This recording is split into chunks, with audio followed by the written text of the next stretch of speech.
వ్యక్తులందరూ కూడా వచ్చారు. చిన్నవారు మొదలుకొని పెద్దవారు వరకు కూడా లోతు యొక్క గుమ్మం దగ్గరికి వచ్చి, ఈ రాత్రి నీ దగ్గరికి వచ్చిన మనుషులు ఎక్కడా, వారిని బయటకు తీసుకురా, వారిని మేము కూడునట్లు అన్నాడు.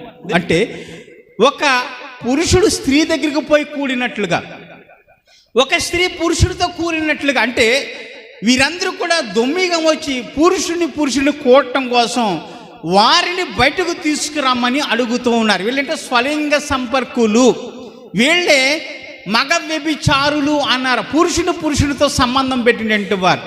వీళ్ళు పురుషుల్నే కోరుకుంటారు, స్త్రీలు అవసరం లేదు. పురుషుడినే కోరుకునే తత్వము కలిగినట్టు వారు. వీళ్ళంటే పురుష సంయోగకులు ఉన్నారు. ఇటువంటి వారిని చూసి అపోస్తలుడైన పౌలు గారు రోమపత్రిక 1వ అధ్యాయము 27వ వచనం మనం చూద్దాం. అటువలే పురుషులు కూడా స్త్రీ యొక్క స్వాభావికమైన